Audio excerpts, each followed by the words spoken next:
पारी तर्न गाह्रो हुन्छ उर्लिएको खेलमा, पारी तर्न गाह्रो हुन्छ उर्लिएको खेलमा,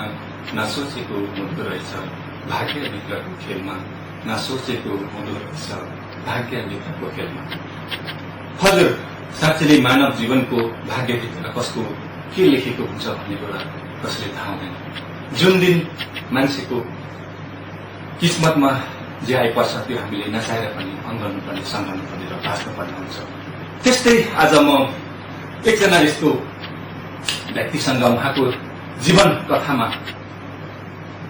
कथाको विषयमा म छोटो भलाकुसारी गर्न गइरहेको छु, जसले करिब 11 वर्ष अघि अप्रिय दुर्घटनामा परि उहाँले आफ्नो आँखाको दुवै ज्योति गुमाउनु परेको, तर पनि उहाँले कुनै हिम्मत नहारी विगत केही समयदेखि आफ्नो संघर्षमय जीवन यापन गर्नुको साथसाथै समाजमा विभिन्न किसिमको संस्कृतिमा आबद्ध भई समाजमा छुट्टै पहिचान बनाउन सफल एक व्यक्तित्व हुनुहुन्छ, जो कोही टाढाको मान्छे नभएर पूर्व सिंगापुर पुलिस फोर्स कार्यरत र जीसीको एक कुशल सदस्य एक्स 14777 इन्द्र कुमार लिम्बु हुनुहुन्छ र उहाँलाई स्वागत गर्नुहुन्छ। नमस्कार, स्वागत छ। नमस्कार। आराम हुनुहुन्छ? हजुर, आराम छ। आज तपाईँ कति वर्षपछि समयपछि सिंगापुर आउनु? आज म झन्डै मेरो आफ्टर रिटायरमेन्ट पछाडि 10 वर्ष पुरा भएर पछाडि फेरि आएको। 10 वर्षपछि। र आजको बसाइ करिब कति दिन बित्यो छ तपाईँ? आजसम्ममा 27 दिनसम्म बित्यो। अब भोलि मेरो भोलि फ्लाइट तपाईँ भोलि भनेपछि फर्किँदै हुनुहुन्छ भनेपछि आज म तपाईँसँग आजको बसाइमा तपाईँको छोटो जीवन कहानीको चर्चा गर्न गइरहेको छु। यसै प्रसङ्गमा म सबैभन्दा पहिला तपाईँको जीवनको पहिलो च्याप्टर यानि पहिलो पानादेखि सुरु गर्न चाहन्छु। त्यसै अन्तर्गत तपाईँको जन्म र कहाँ भएको र तपाईँको बाल्यकालको विषयमा भन्दैछु। धन्यवाद तपाईँलाई। आजभन्दा म झन्डै 40 वर्ष अगाडि 2033 सालमा धनकुटा जिल्लाको खासिक गाविस भन्ने एउटा रिमोट प्लेसमै मेरो जन्म भएको थियो। त्यहाँबाट मैले आफ्नो बाल्यकाल रिमोट प्लेसमै अलिक ग्रामीण लाइफमा नै मैले पुरा गरेँ, जसमा शिक्षाको लागि मैले 1 घण्टासम्म टाढो सानो प्राइमेरी स्कुलको लागि पढ्नु पर्थ्यो भने मावि स्कुलको लागि त्यहाँबाट 3 घण्टा टाढो उकालो धाएर पढेँ र 3 घण्टाको बाटो धाएर पनि मैले सेन्टर त्यहीँबाट पास भएर एसएलसी 2051 सालमा पुरा गरेँ। 2051 सालमा पुरा गरे पश्चात म फेरि उच्च शिक्षाको लागि धरान गएको थिएँ। धरानको महेन्द्र बहुमुखी कलेजमा मैले 52-53 सालमा आइकम क्लियर गरेँ। अनि क्लियर गरे पछाडि ममा सोच आयो हाम्रो पहिलेदेखि नै समाजको त्यस्तो खालको परिचय, त्यस्तो खालको व्यवहार, त्यस्तो खालको क्रियाकलाप भएको हुनाले मलाई नै धराने समाज अझै लौरे समाज भएकोले लौरे हुन मलाई इच्छा लाग्यो, जसमा लौरे समाजको के छ यसो बुझ्दै जाँदा मलाई सिङ्गापुरको लागि लौरे हुन मन लाग्यो। किनभने मैले सोचेँ मैले नै पुर्खाहरू जस्तो सिङ्गापुर देशले सिङ्गापुरको सरकारले दिएको जिम्मेवारीलाई वहन गरेर सिङ्गापुर जनताको सुरक्षा गर्न सकिन्छ भने मेरो पनि उद्देश्य मैले त्यही लिएँ। म पनि पुर्खाहरू जस्तै आवश्यक जिम्मेवारी दायित्वलाई म पुरा गरेर सिङ्गापुर जनताहरूलाई सेवा गर्न मेरो इच्छा लाग्यो। र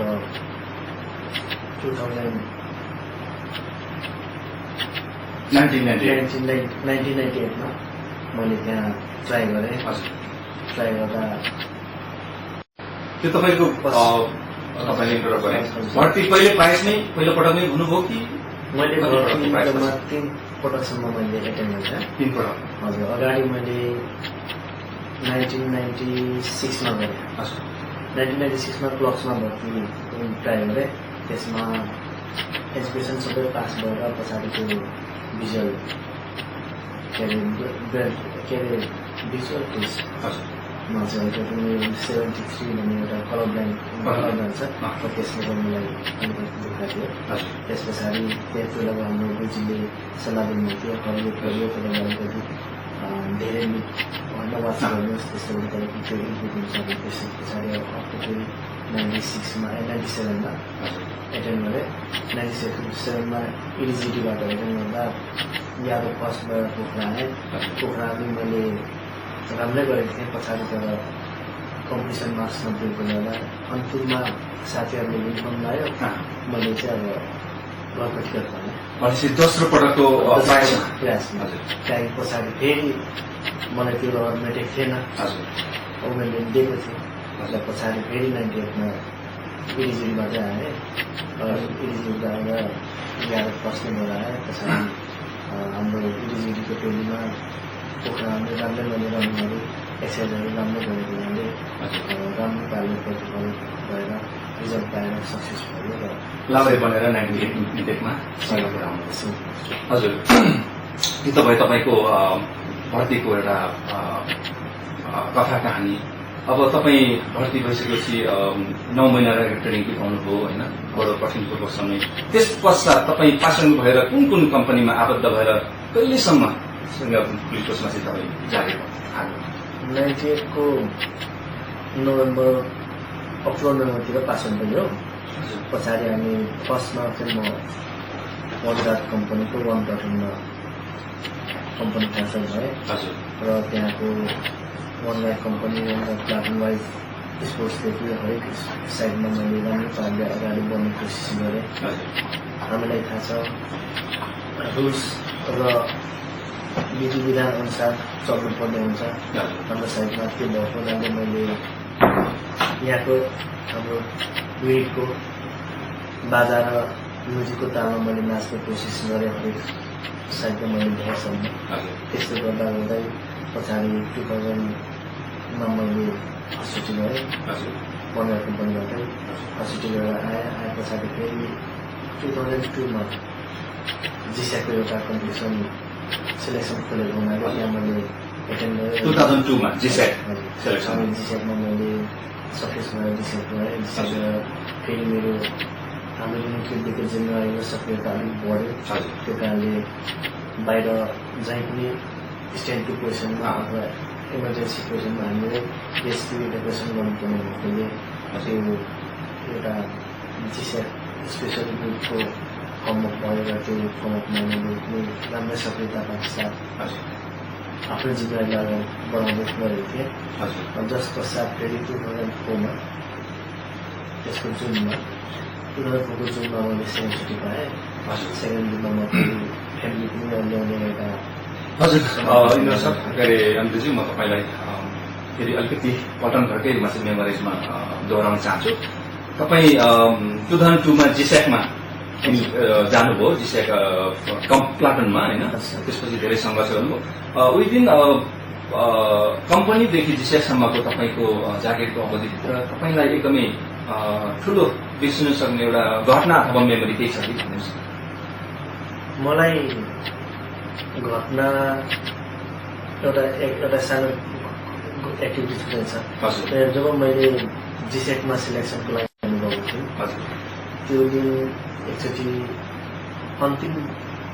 सिलेक्सनमा हाम्रो ट्रेनिङको अन्तिम सिलेक्सनमा हाम्रो कमान्डर साहबले सिलेक्सन कमान्डर साहबले हामीलाई एउटा सिनारी दिनुभएको थियो जुन लोटेगाउँदेखि एउटा जीसम्म आउनुपर्ने, जसमा समुद्रमा 3 किलोमिटर पौडेरभित्र छिरेर सिपमा चढ्यो। त्यहाँदेखि पछाडि फेरि सिङ्गापुर ल्यान्डमा छिर्नुभन्दा अगाडि 3 किलोमिटर अगाडि नै समुद्रमा के अरे सिप रोकेर त्यहाँदेखि पढेर आउनुपर्ने थियो। जसमा हामी राति बिहानै भनौँ 2:30 बजेतिर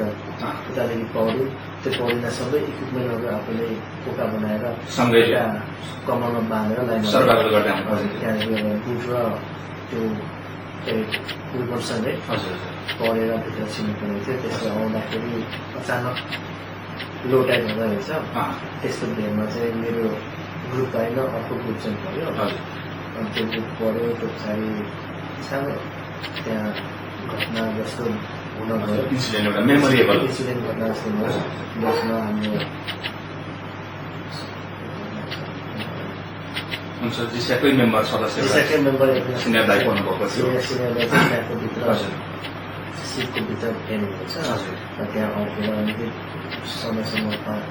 6-7 मिनटसम्म हराउनुभयो र हामीले माथि पुरै खोज्यौँ भएर लक्कीली त्यो लाइन छुटेर माथि निस्किँदा अब बेहोस नै हुन्थ्यो अनि मैले माथि र सिटदेखि तल डाइभ गरेर उसलाई पकाउने कोसिस गरेँ अब पनि मैले त्यो लोटेटमा खुला जस्तै भएकोले मैले ल्याउन सकिनँ एकछिनमा स्पिड बनाएर उसलाई रेस्क्यु गरेर त्यहाँदेखि हामीले सिपिआर लगाएर उसको लाइफ सेभ पछाडि चाहिँ रासिङमा फेरि नर्मल जग्गामा कन्टिन्यू गर्नु पर्ने हो अहिलेसम्म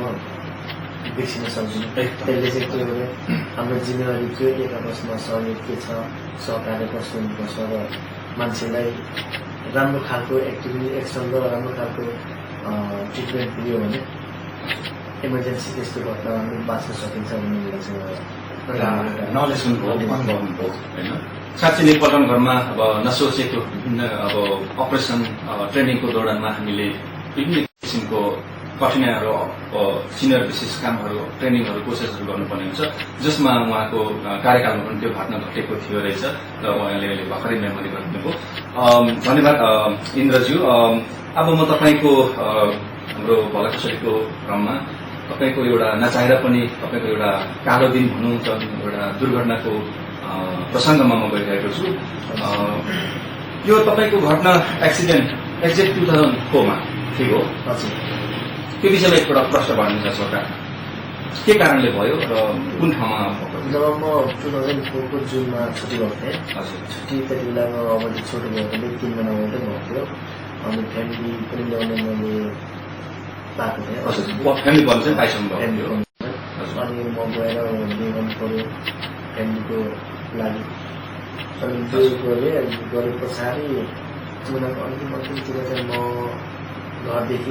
बजारदेखि फ्यामिलीसँग बाटो माथि घर फर्किने थिएँ घर फर्किँदै गरेको अवस्थामा एकजना मेरो कुकुरको नातिनीले अगाडि म जान्छु मैले बाइकमा राखेँ त्यहाँ अनि हामी 3 जना फर्किने थियौँ लोकेसन एक्ज्याक्ट हाम्रो धरानको कुन धरानको त्यो लक्ष्मी चोकमा म पुगेको थिएँ हामी पुग्यौँ त्यति बेला अपोजिट साइडबाट आउने बाइक कुदाउने भन्ने तिनीहरूले हाइलाइट बालेको थियो र फेरि घटनाको क्रम हेर्दा चाहिँ उनीहरूको सेन्टरदेखि नै 3.5 फिट यता मेरोमा आएर चाहिँ अचानक उनीहरूसँग मेरो भेट भयो त्यस्तो ब्याङ हुँदा त्यसको बाइकमा नै मेरो चाहिँ अनुहार परेछ टाउको परेछ अनि मेरो अनुहार सबै खुचेर म चाहिँ फेरि एउटा वान्डेड भएँ अनि त्यहाँ पछाडि मैले अहिले पछाडि उनीहरूले साथीभाइले भनेको कथा मात्रै थाहा छ तर स्मरण चाहिँ मलाई के भयो कस्तो भयो खालि थाहा छैन एक्ज्याक्ट त्यो एक्सिडेन्ट दुर्घटना तपाईँलाई कस्तो लाग्छ तपाईँको आफ्नै एउटा अलिकति बेहोसीले हो कि अहिले तपाईँको अपोजिसन साथीहरूको चाहिँ उसले भएको हो एकपल्ट त्यो के अरे मलाई लागेको र पछि थाहा पाएको अनुसार उनीहरूको अलिकति केयरलेसले नै हो किनभने त्यहाँको ट्राफिक पुलिसहरूले पनि उनीहरूकै गल्ती त्यो घटनाको अवस्था हेरेर उनीहरूकै गल्ती भएकोले तिनीहरूलाई थानामा राखेको थियो तर पछाडि के सिस्टमले छुटेर गयो अनि म तपाईँलाई सोच्दा हाइलाइट बालेर आएको थियो अब हाइलाइट पनि राति बाल्नु त अलिक मिलेन नि त होइन त्यो पालि आएको थियो उनीहरू फेरि आफ्नो रुटलाई क्रस गरेर मेरो रुटमा आएको थियो त्यो क्रस हुने बेलामा अर्को रुटमा आएर बेङ्गलोर यस्तो उनीहरू त्यो गल्ती बुझाउँछ अनि त्यो पछाडि मलाई 18 दिनसम्म आइसियुमा पछि व्यवस्थाले 18 दिनसम्म आइसियु भएकोले पछाडि अब त्यहाँ पछाडि के भयो त्यो त अब नआउने कुरा घटना घटिसक्यो होइन जुन घटना तपाईँलाई अहिले अब कति मेमोरी नहोला तर जे हो घटना घट्यो भएर छोड्यो तर यो जस तपाईँको अपोजिसनको मानिसहरूसँग होइन तपाईँको यो अवस्था हो र अहिलेको अवस्थामा तपाईँले मनमा देखिने के भन्न चाहनुहुन्छ उहाँहरूका चाहिँ मैले उनीहरूलाई अब भन्नुपर्दा बाई द वे उनीहरूको इन्टेन्सन पनि थिएन होला अचानक त्यो पालि हामी भेट्यौँ तर भेटे तापनि उनीहरूको कारण त एउटा स्पष्ट भयो नि मैले उनीहरूलाई चाहिँ मेरो हेर्दा के भन्छ मानवीय भावनाले आज भोलि पनि मलाई अचानक भेट्दा यसो दाइ के छ भनेर बोलाइदिनु भयो भने मेरो आत्माले सन्तोष पाउँछ कि किनभने उनीहरूको कारणले तपाईँको एउटा इन्टेन्सनले बिना उनीहरूको कारणले मैले यो लाइफ अप्नाइरहेको छु यो लाइफ अपनाउँदा उनीहरूले अहिलेसम्म फेरि दाइ के छ सन्चै छ भन्ने भेट्छ कति त्यही दौरानकै बाहिर र उनीहरूले मलाई बोलाएको छैन त्यसले गर्दा मानवीय भावना बिनाको हो कि भन्ने चाहिँ एकदम त्यसले गर्दा उनीहरूले त्यो खालको व्यवहार गरिदियो भने आफूलाई सन्तुष्टि एकदम त्यसमा मेरो घटना दुर्घटना त अब चाहेर होइन नचाहेर नै हुन्छ तर पनि गल्ती के कारणले भयो अब गल्ती कहाँबाट भयो जे हुने भइसक्यो तर पनि जो एउटा भिक्टिम र जो एउटा दुर्घटनामा सम्मिलित मान्छेहरूले चाहिँ अब एक ठाउँमा भइसकेपछि इनकेस कुनै अवस्थामा भेटघाट भएको खण्डमा चाहिँ एटलिस्ट एउटा मानवीय एउटा मनदेखि व्यवहारदेखि चाहिँ उहाँले गर्ने भने उहाँ आभारी हुने थियो भन्ने चाहिँ अब मैले बुझियो उहाँ इन्द्र ज्यूबाट ओके यसै क्रममा अब म अलिकति ट्रिटमेन्ट सम्बन्धी जान्न चाहन्छु घटना पश्चात तपाईँ ट्रिटमेन्टको सिलसिलामा कुन ठाउँ जानु सक्नुहुन्छ पहिला सुने अनुसार अब भन्नुहुन्छ मलाई घटना पछाडि म बेहोस भयो कि थाहा छैन तर सुने अनुसार झन्डै त्यो घटना चाहिँ 8:30 बजेतिर भएको थियो अनि के अरे मलाई त्यहाँको पठाउनु त्यहाँ म लगेछ रेस्क्यु लगेछ त्यहाँ पछाडि 12 बजे पछाडि चाहिँ त्यहाँको डक्टरले मलाई इमर्जेन्सी बेडदेखि नै डिस्चार्ज गरेछ अनि यो भए चाहिँ अब यहाँले केही उपचार थप गर्न सक्दैन उहाँलाई घरमै लानुहोस् उहाँको 90% अब सक्सेस छैन भनेर भनेछ डक्टरले त्यति बेला मेरै मित्रहरू साथीहरू पनि अब हामी छुट्टीसँगै गर्थ्यौँ अनि मेरो बिजनेस साथीहरूले उहाँहरू त्यसै छ भने हामी कहाँतिर सम्पर्क छ त्यहाँतिर हामी रेस्क्यु गर्छौँ भनेर सोद्धा तपाईँले लानु सक्नुहुन्छ उता सिलगढीतिर एउटा च्याम्पोमा त्यहाँ लानु त्यो सन्देह हुन्छ कि भगवान् आश गरौँ त्यो तपाईँले रेस्क्यु गर्नुहोस् भनेको छ त्यतिको अवस्था त्यस्तै थियो अलिकति सामान्य अवस्था थियो अनि रबरी उनीहरूले चाहिँ मलाई एम्बुलेन्स रिजर्भ गरेर मेरो परिवार फ्यामिलीहरूसँग गार्जेनहरूसँग मलाई उता रिसिभ गरेको छ उता राति बिहान 3:30 बजी पठाएको छ सिलगढीमा पुऱ्याएपछि डक्टर चाहिँ मलाई जिम्मा लियो तर 18 दिनसम्म मलाई बेहोस आइसियुमा मलाई राख्यो उपचार गर्यो तर उसले उपचार गर्दा पनि मेरो सम्पूर्ण केस सुनेको हुनाले उसलाई आँखाको असर त्यति साह्रो याद होइन अनि हामीसम्म अफिसियल चाहिँ लागेको छ र 18 दिन पछाडि मैले आँखा देख्दिनँ एसएसओमा गएर त्यहाँको फेरि सबै अरू पेसेन्टहरू आश्चर्य मानेछ सबैले त्यहाँ 32 दिनसम्म त्यहाँ बसेपछि त्यो पछाडि फेरि अब हाम्रो हाजिर हुने बेला गएको थियो हाजिर आएपछि मलाई ल्याएछ त्यो गार्जेनहरूले आफै रिस लगाएर त्यहाँदेखि डिस्चार्ज गरेर मलाई काठमाडौँ ल्याएछ त्यहाँदेखि यता हाजिरबाट आए पछाडि एयरपोर्ट चाली एयरपोर्टदेखि फेरि मलाई डाइरेक्ट हस्पिटल लाग्छ हाम्रो मोदन साहब जीवन साहब 500 दाइहरूले लानुहुनेछ चाली हस्पिटल ट्रेनिङ गरायो चाली हस्पिटलमा त्यहाँदेखि चाली हस्पिटलमा आँखाको उपचार गरेको छु हजुर मलाई त्यति ब्याङ्कमा पुग्दा पछाडि मेन्टली पनि मेरो वासर भएको छ ब्याङ्कले वासर भएकोले मलाई ब्याङ्क पनि फेरि ट्रिटमेन्ट गर्नु पऱ्यो अनि अर्को त्यसले नै रिकभर गरेर ब्याङ्कको पनि उपचार गरेको कन्टिन्यू गरेको रहेछु मलाई थाहा छैन गर्दै गएर पछाडि 3 महिना पछाडि गरेको 3 महिना पछाडि चाहिँ मलाई याद भयो त्यो दिनको क्षण मैले हामी पहिले कम्पनीमा बसेर केटाहरूलाई उठाएँ उता मैले उठाएँ र यसो स्विच दबाउनु खोजेँ स्विच दबाउनु खोज्दा मेरो बेडको छेउमा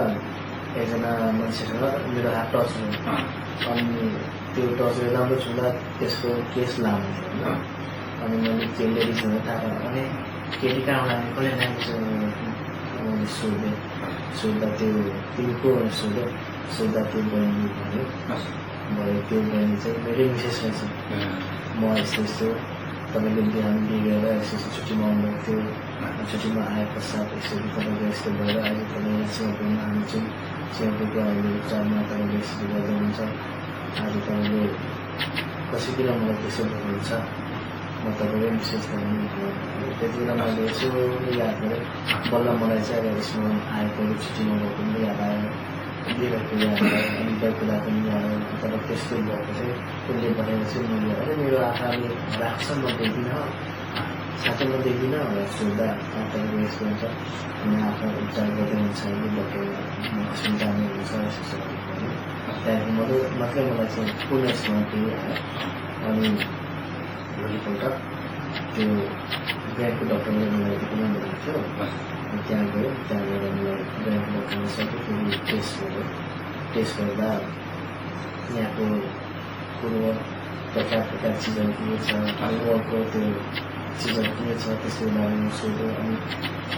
25 वर्षसम्म यसमा कन्टिन्यू भन्ने त्यो सुनेर मलाई कतिवटा मेमोरी हुन्छ र त्यस्तो सबै खालको केसहरू गयो है गरे पछाडि डक्टरले चाहिँ हात मिलाएर मलाई युवा फिलिङ रिफ्रेसमेन्टमा आएको छ फिलिङ मेन्टली एकदम राम्रो ट्रिटमेन्ट हुन्छ अहिले एकदम प्रब्लम भयो छिटो भयो म एकदम खुसी छु तपाईँले यो मेन्टली चाहिँ आफैले अलिकति गर्ने बिचबिचमा साह्रो बिर्सनेर साह्रो मन सानो बनाउनु तपाईँको खुबै रिकभर भएको छ एकदम सक्सेस भयो मन सक्सेसमा गाउँ सक्सेस भयो नयाँ लाइफ पाउनु खुसी छ खुसी मानिस देखिरहेको छु बल्ल उपचार त हुँदै रहेछ खाएको उपचार हुँदैछ त्यस पछाडि एक हप्ता पछाडि फेरि आएको त्यो मेडिकल हस्पिटल डक्टर थियो उसको एपोइन्टमेन्ट थियो त्यहाँ गएँ त्यहाँ जाँदाखेरि त्यसले भन्यो अहिले चाहिँ मलाई यो ब्रेन पनि वासप डक्टरले नगरेको रहेछ पछाडि राम्रो मलाई भन्नुभयो तपाईँको आँखा मेन भिजन पास नआउँछ त्यहाँले अहिले सुकेको छ त्यो सुकेको कारणले यसलाई चाहिँ रिट्रिट गर्ने र ट्रान्सफर गर्ने सिस्टमहरू अहिलेसम्म विकसित भएको छैन यसलाई चाहिँ सकिँदैन यसको गर्ने उपाय नै छैन त्यसले गर्दा तपाईँले नयाँ लाइफ पाउनु हो यस सुकाउनुहोस् यसले खुसी भएर अगाडि बढाउनुहोस् यसैमा खुसी हुनु त्यो नै राम्रो नै भन्नुलाई भन्यो अनि मैले भनेको कुरा कुनै ठाउँमा अहिलेसम्म कसै केही गरेको छैन भने सोद्धा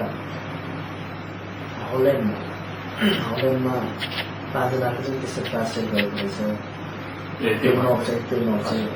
नब गरे तानि तिनीहरूको सक्सेस भएको छैन रहेछ इन्द्रजी भनेपछि तपाईँको एक्सिडेन्ट पश्चात करिब 18 टु 1 महिनाभित्रमा तपाईँ सिङ्गापुरमा आउनुभयो होइन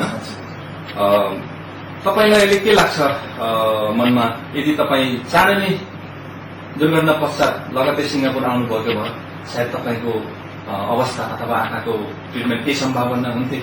तपाईँले के लाग्छ हजुर सर मलाई डक्टरले भन्नुहुन्छ अगाडि 15 दिनभित्र आएको भए जुन ड्यामेज भएको नहुन्थ्यो नि त्यो ड्यामेज मात्रै भएको हुन्थ्यो त्यहाँ सजिलै ट्रिटमेन्ट पुग्थ्यो र सजिलै टिकेट हुन्थ्यो सर तर म 32 दिन पछाडि आएकोले त्यो मेरो हाम्रो के अरे हिटको आधारले त्यो ड्यामेज भएको नब चाहिँ सुकेको त्यो सुकेकोले उयो आएको कति दुःख अब घटना अथवा समय के गर्नु समय देश ठाउँ आफ्नो प्रविधिले गर्दाखेरि नचाहेर पनि मान्छेले अब बोक्नुपर्ने सहनुपर्ने यस्तै विविध बाध्यताहरू हाम्रोमा छँदैछ यो दुःखको पाटो र प्रसङ्गलाई म यहीँनिर अब योभन्दा धेरै म कोट्याउन चाहन्न तपाईँ सामु अब जाउँ म तपाईँलाई तपाईँ एउटा यस्तो एउटा नेत्रविहीन व्यक्ति भए पनि तपाईँले विगत निकै समयदेखि नेपालको विभिन्न संस्थामा आबद्ध भएर समाजमा एउटा छुट्टै पहिचान नाम बनाइसक्नु भएको छ त्यसमा तपाईँले सुनसरी जिल्लाको नेत्रहीन सङ्घको एज अ प्रेसिडेन्ट अध्यक्ष हुनुहुन्छ त्यसको विषयमा छोटकारीमा भनिदिनुहोस् न तपाईँको सङ्घ कस्तो छ कहिलेदेखि स्टार्ट भएको हाम्रो जुन संस्था चाहिँ 2042 सालदेखि नेत्रहीन सङ्घको नेपाल नेत्रहीन सङ्घको पूर्वाञ्चलीय शाखाको रूपमा स्थापना भएको 2042 सालमा अनि त्यो शाखा भएको पछाडि 2064 सालमा चाहिँ स्वत अधिकार पाएर जिल्लामै समावेश भयो अहिले जिल्लामा हाम्रो दर्ता भएर जिल्लाको रूपमा चाहिँ हामीले चलाइरहेको छौँ जसको उद्देश्य पनि हाम्रो जस्तो समाजमा सामाजिक विश्वासतालाई जारी बढाउनको लागि हाम्रो वर्गको पनि हक अधिकार सेवा सुविधाहरूलाई सरकारबाट पाउने सेवा सुविधाहरूले सहजताका साथ कार्यान्वयन गर्नको लागि हामीले सामूहिक रूपमा आवाज उठाउनु पर्ने जरुरी हुन्छ त्यसले गर्दा त्यसको चाहिँ स्थापना गरेको हो भने हाम्रो वर्ग समुदाय हाम्रो समस्याहरूलाई पनि समय र परिवर्तन अनुसारको व्यवहारमा अथवा नैतिकतामा अथवा सिपमूलक र हरेक ट्यालेन्सीहरूमा उनीहरूलाई समावेशी गर्न सक्ने बनाउनुको लागि चाहिँ त्यसको उद्देश्य लिएर संस्था चाहिँ स्थापना गरेको हजुर भनेपछि औपचारिक रूपमा 2042 सालबाट सुनसरी नेत्रविहीन सङ्घको चाहिँ संस्था स्थापना भएको अब त्यहाँबाट हो भनेपछि तपाईँ चाहिँ त्यहाँको एज अ प्रेसिडेन्ट कति भयो त्यहाँको प्रेसिडेन्ट लिनुभएको मैले खास त्यहाँ मैले जोइन भएको पनि 2065 सालदेखि चाहिँ हो 65 सालदेखि संस्थाको सदस्य रूपमा आएर भए पछाडि 2070 सालमा चाहिँ म त्यहाँको अधिवेशनमा मलाई चुनियो र म अधिवेशनमा अध्यक्षको लागि चुनिएर सफल बनाउनु पर्यो र मैले एउटा संस्थाको जिल्ला स्तरीय संस्थाको जिम्मेवारी वहन गरेँ पाएको छु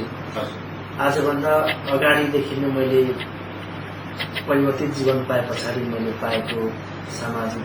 चलन सामाजिक सोच सामाजिक व्यवहारबाट अलिकति मलाई खल्लो लागेको थियो जुन खल्लो लागेको व्यवहारलाई खल्लो लागेको मेरो मानसिकलाई अगाडि उनीहरूको समक्ष च्यालेन्जिङ रूपमा नै बढाउनुको लागि मैले त्यो संस्थाको सहयोग लिएँ जुन संस्थाबाट मैले त्यस्तोको लागि नै जिम्मेवारी पाएको छु मेरो काम नै हो त्यस्तै समाजलाई त्यस्तै उनीहरूलाई नै के अरे हाम्रो व्यथा के हाम्रो भाषा के हो हाम्रो समस्या के हो हामीले उनीहरूसँग सेयर गऱ्यौँ भने उनीहरूले हाम्रो सेयर बुझ्छ हाम्रो कथा बुझ्छ हाम्रो व्यथा बुझ्छ र उनीहरूले पनि सरकार समक्ष त्यो खालको सोच त्यो खालको व्यथाहरू बिसाउनु सहयोग गर्ने हुन्छ जस्तो मलाई भन्ने सोच लिएर म चाहिँ अगाडि बढेको छु जसमा मेरो बुझाइमा those people who can fly, they are trying to get their opportunity. Those people who can run, they are running to get their goal. Those people who can walk, they are walking to get their mission. But those people who cannot do nothing, they are the one should have to crawl to get towards ourselves. त्यसको लागि we are the person डिजेबलहरू चाहिँ हामीले crawl गरेर भए पनि लाइफलाई अगाडि बढाउनु पर्छ अनि यो बढाउने क्रम बढाउने सोच र बढाउने जिम्मेवारी वहन गर्नुको लागि हामीलाई क्रोल गर्ने वे चाहिँ चाहियो उड्नेलाई फ्लाइट के अरे एयरप्लेन छँदैछ कुद्नेलाई ट्र्याक छँदैछ बाटो छँदैछ हिँड्नेलाई पनि बाटो छँदैछ तर हामी क्रोल गर्ने हामी घिसिर्नेलाई चाहिँ बाटो खोइ हो यही कुरालाई चाहिँ सरकारसँग हामीले राखेर सरकारले पनि हामीले आफ्नो देशको नागरिक जिम्मेवारी दायित्व वहन गर्नको लागि आफ्नो व्यावहारिक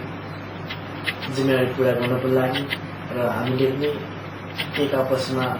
मैले पनि के गर्नु सक्छु भन्ने सेल्फ इन्डिपेन्डेन्स हुनको लागि हामीलाई क्रोल गर्ने बाटो चाहियो होइन हामीले सरकारले त्यस्तो खालको बाटो त्यस्तो खालको वैकल्पिक तरिकाहरू अपनाइदियो भने हामीले पनि हाम्रो आफ्नो जिम्मेवारीदेखि आफ्नो दायित्व पुरा गर्न सक्नेछौँ भन्ने कुरालाई उठाएर हामी अगाडि बढिरहनु भएको छ भनौँ न त्यस्तै अब एउटा इन्भाइरोमेन्ट अब गभर्मेन्टबाट सकेको चाहिँ तपाईँ अब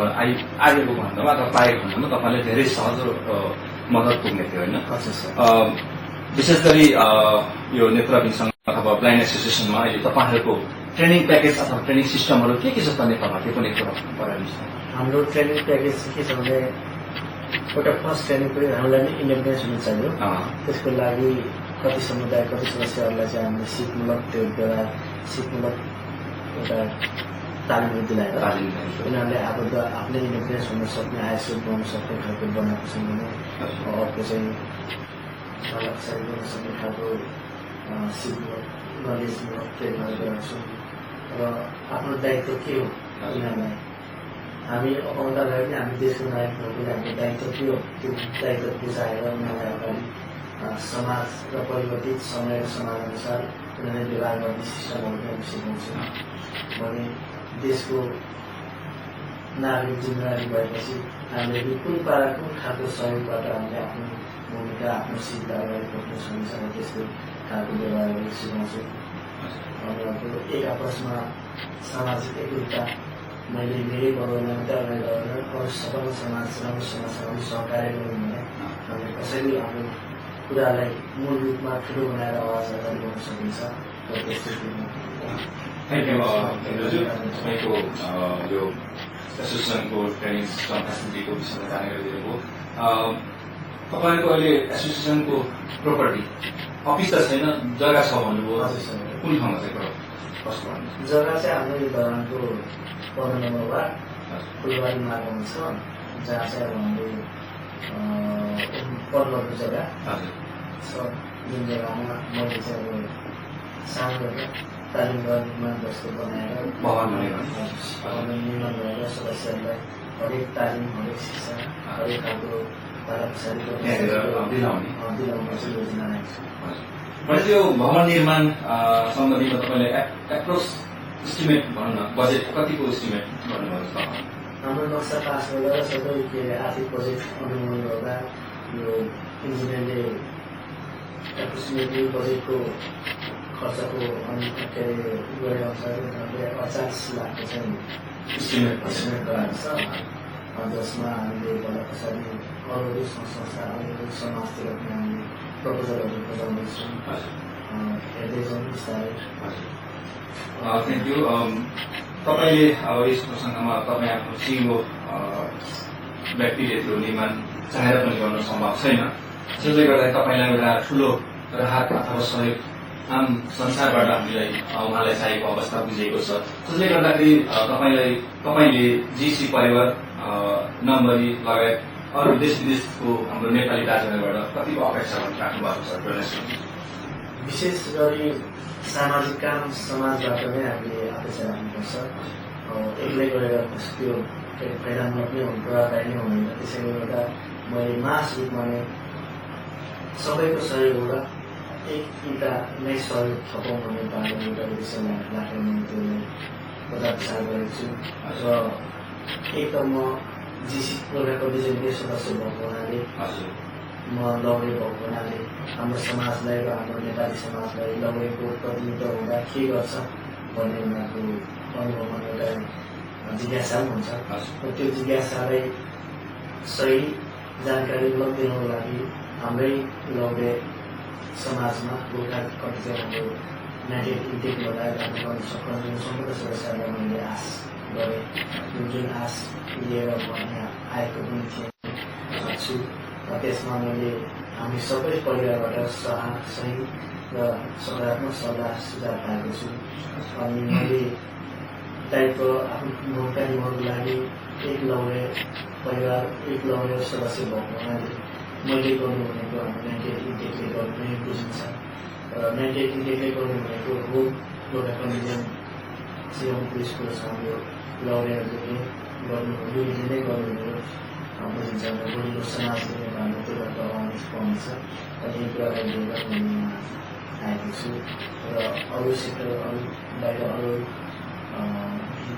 क्षेत्रतिर पनि मैले कोसिसहरू चाहनेछु तर पनि म एक लौरे भएकोले मेरै लौरे भनेर मैले आश र उहाँहरूको सही सुझाव लिने मैले चाहिँ धेरै अपेक्षा तपाईँको स्याङलाई जस्तो पनि अवश्य पनि उहाँ जस्तो एउटा दृष्टिहीन व्यक्तिले एउटा समाजमा एउटा नमुना काम गर्दै हुन्छ भने होइन तपाईँ हामी जस्तो सबै संसार भएको चिज संसार देख्ने मान्छेले हामीले किन नगर्ने तपाईँ हामी एक डलरदेखि लिएर अब चाहेको सम्म हामीले चाहिँ धेरै मान्छेले चाहिँ 1 सेन्ट किन नहोस् हामीले कन्ट्रिब्युसन गऱ्यो भने डेफिनेटली उहाँ मात्रै नभएर उहाँ जस्तो संसारको विभिन्न संस्थासँग अवगत हुने उहाँलाई चाहिँ हामीले ठुलो मद्दत पुर्याउन सकिन्छ उहाँको कि मेसेजलाई चाहिँ सबैले हृदयदेखि आत्मसात गरेर चाहिँ एउटा मनले चाहिँ सपोर्ट गर्ने अवसर लिइदिनु हुन म विनम्र अनुरोध गर्दछु। भन्दै इन्द्रजी, अब हाम्रो बसाई भलाकुसारीको मूलाई अलिकति म करिब मान्न चाहन्छु। तपाईँको घटना पश्चात तपाईँको एउटा असहाय जीवन सुरु भयो भनौँ होइन, र अहिलेसम्म घटनादेखि अहिलेसम्मको तपाईँलाई यहाँसम्म आउनको निम्ति विशेष सहारा दिने तपाईँको आफ्नो परिवारमा को पर्नुहुन्छ?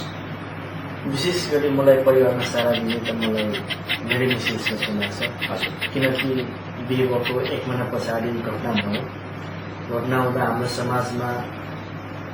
चेलीले आफ्नो माइती छाडेर जीवनसाथीसँग जीवनसाथीको गर्नु बस्नुपर्छ। जुन उसको जीवनसाथी नै 1 महिना पछाडि म यस्तो परिवर्तित लाइफमा हुँदा उसलाई कस्तो खालको पर्यो होला होइन। तर त्यस्तो समस्या, त्यस्तो खालको फ्रस्ट्रेसन हुँदा पनि मलाई उसको पहिलो छोरा जस्तै सबै पेटमा हुँदा स्याहार सुसार माया गरिरहेछ। र अहिले मेरो परिवारको, मेरो व्यवहारको, मेरो छोराछोरी र मलाई नातागोतासँग सबैसँग व्यवहार गर्ने क्रियाकलाप राम्रै पाराले अगाडि बढिरहेछ। त्यसले गर्दा नै मलाई मेरो नजिकको र मेरो आफ्नै भन्ने चाहिँ मेरो परिवार, मेरो श्रीमतीले मान्दछु। अनि अरूलाई पनि म यस्तो खालको सोच हामी जस्तै पुरुष प्रधान देशमा दिलाउन चाहन्छ कि नारीले पनि पाएको जिम्मेवारी पुरा गर्छ। किनभने मेरो श्रीमतीले पुरा गरेर मलाई ठुलै एउटा पोजिटिभ आत्मबल दिइरहेको छ। यो नै मलाई गौरव लाग्छ। सायद भगवान्ले पनि मलाई मेरो श्रीमती मेरो लागि असल श्रीमती नै मलाई दिलाइदिनु भएको छ। धन्यवाद। डेफिनेटली पक्कै पनि एउटा उहाँको श्रीमती बहिनीले पनि एउटा समाजमा, एउटा नेपाली समाजमा एउटा उदाहरणीय एउटा इक्जाम्पल दिएर चाहिँ उहाँलेसम्म सहारा दिएर चाहिँ बाँचिरहनु भएको छ। र हामी यो कामना पनि यही गर्दछौँ कि भोलिको आम बाँकी जीवन पनि उहाँ नम्बरसँग यसरी नै हातमा हात, साथमा साथ दिएर चाहिँ उहाँको परिवार र जीवन सफल रहोस् भन्ने कामना साथसाथै अन्तमा तपाईँलाई म हरेक मान्छेको जीवनको भोगाई बुझाइ आफ्नो हुन्छ। त्यही पश्चात तपाईँलाई प्रसङ्गमा तपाईँलाई पनि म सोध्न चाहन्छु, जीवन तपाईँको बुझाइमा जीवनको अर्थ के हो? जीवन मेरो अर्थमा हातमा जे छ, जस्तो छ जीवन त्यस्तै जीवनलाई स्वीकारेर पोजिटिभ सोच लिएर अगाडि बढ्नु नै एउटा जीवन हो। किनभने जीवन च्यालेन्जिङ पनि हुन्छ। हरेक सोच, हरेक खालको आफ्नै पाराले अप्नाउन सकिन्छ। तर आफ्नै पाराले अप्नाए तापनि जेमा छौँ, जस्तो अवस्था छौँ त्यसलाई चाहिँ हामीले सन्तोष मानेर अगाडि बढ्नु चाहिँ राम्रो जीवन सक्छ। धन्यवाद। थ्याङ्क यू सो मच नम्बरी इन्द्र कुमार लिम्बुज्यू। आज विशेष तपाईँले अमूल्य समय दिनुभयो। तपाईँको अलिकति कथा व्यथालाई हामी यस भिडियोमा क्याप्चर गर्ने एउटा मौका पायौँ। यो एउटा कुनै नेगेटिभ सेन्समा नभएर एउटा पोजिटिभ मेमोरीको निम्ति भनेछ र रहोस् पनि गर्दाखेरि अब भोलि जाँदै हुन्छ। भोलि जानुको लागि तपाईँलाई म हामी सम्पूर्ण इन्टेकदेखि लिएर जीसी आम परिवार तपाईँको लागि सुख र शुभयात्रा भन्न चाहन्छु। र होल तपाईँको बाँकी जीवन, बाँकी कार्यकाल, बाँकी तपाईँको कदमहरू योभन्दा अझ सकुशल र एउटा अविस्मरणीय भइरहोस् र अन्तमा हामी यो पनि प्रार्थना गर्न चाहन्छौँ कि उहाँको दृष्टि